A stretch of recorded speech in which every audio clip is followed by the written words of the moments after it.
I guess I wanted to ask you guys what your reaction to the book was. Owen, specific question. You've written recently a book called The Establishment, which you could argue is like a British kind of version of the Racket. Would that be fair to say? British subsidiary, I guess. I mean, firstly, it's a great book, by the way, and writing a book is a nightmare. Anyone who's tried to write, honestly, I don't recommend it. It's unbearable hell. But you've written a really good and really important book, which I think very clearly shows how this global system works. And I mean, just on the things you talked about there, which are all too familiar to me. I mean, the first point about the so-called free press, and we don't have a free press in this country. We have a press which is not run directly by the government. Okay, we're not North Korea. It's quite a low base to start from. Instead, our press is largely run by a very small group of very rich media moguls who are very much part of a status quo, and it's in their interests, of course, to defend a status quo of which they are very much part. And what they do is they police the terms of acceptable debate.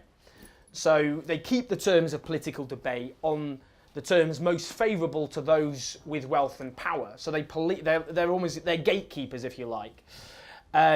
So on that basis, if you like, those who deviate from the status quo are either ignored or ridiculed or demonised or just outright destroyed altogether. I mean, that point, the youth thought, I've been, I've had to myself become accustomed to the fact I look like a 12-year-old has been one of the main critiques thrown at me. But it's true that if you deviate from the status quo, you're laughing thinking, yeah, he does that. They're jealous. But maybe. But, if you're too young, they accuse you of naivety. If you're too old, they accuse you of being a dinosaur. You're too poor, they accuse you of envy. You're too rich, they accuse you of hypocrisy. You literally cannot win. And what the media does is they treat as neutrality anything which supports the status quo, privatisation, slashing taxes on the rich, general neoliberal economics. Anything that deviates from it is seen as bias, which has to be checked.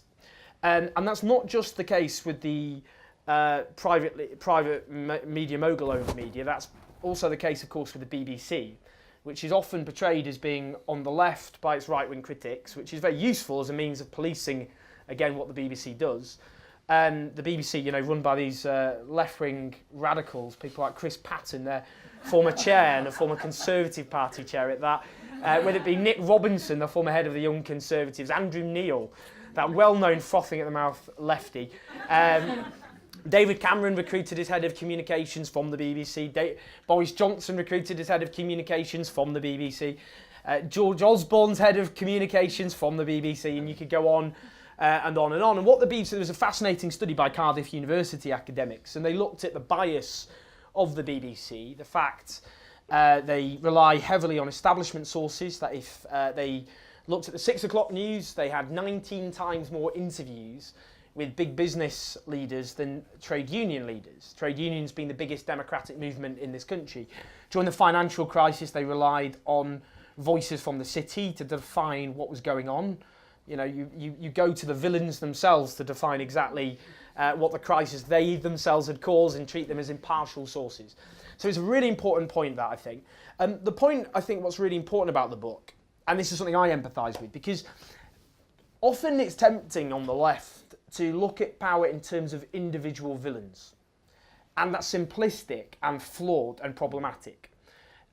Because, during the war, take after the so-called war on terror, all the rest of it, we demonised George Bush. There's a lot to demonise George Bush about, don't get me wrong, but nonetheless, we focused our fire on George Bush. The problem is, when he's then replaced by a plausible, kind of almost nice-appearing US liberal, in the US context, president, then all of a sudden things which that president then oversees, which we would be screaming about in the streets, suddenly seem a lot more palatable. The fact he bombs Pakistan repeatedly and kills hundreds of civilians with US drones. And the point about this is the problem is US power. Now, I wrote a piece when I was at The Independent about this, and I woke up the next day and had all these tweets from Alabama calling me a dirty communist. I was a little bit confused, but this was my proudest moment because Fox News had spent 8 minutes attacking me, calling me a braying jackal, which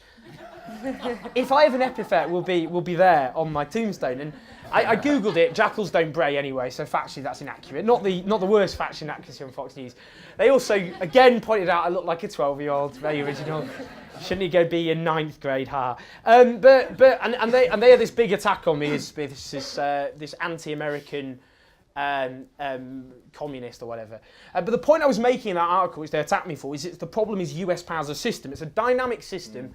You can't reduce it to individual components of individuals. It's how they relate together. And what you did in this book, of course, is look at the economic sphere, the military sphere, but also the intellectual and the cultural underpinnings of it, the way it's rationalised. Now, I, myself, my family, this is something I was raised to think about because, like a lot of left-wing South Yorkshire families, my parents took in refugees who fled the Pinochet dictatorship, including one woman who tragically ended up killing herself in Sheffield in the 1970s as a direct consequence of her experiences.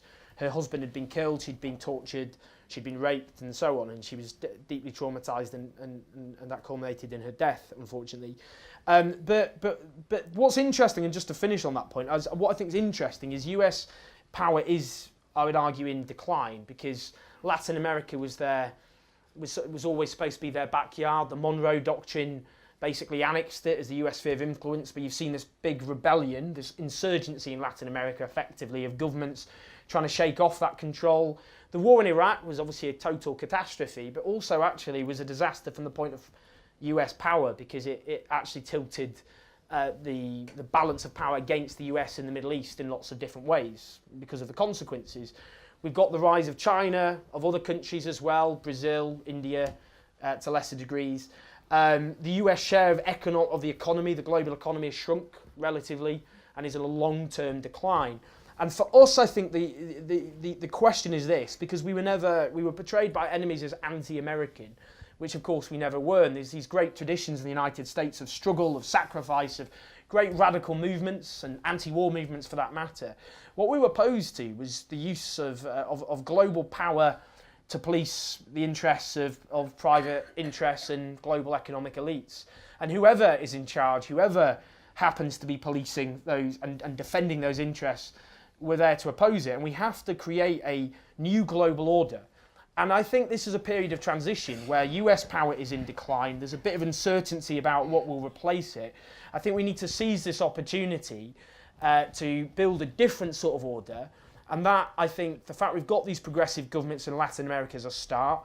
We're seeing, I think, again, in Europe, the beginnings of that change, Syriza in Greece, the rise of Podemos in Spain.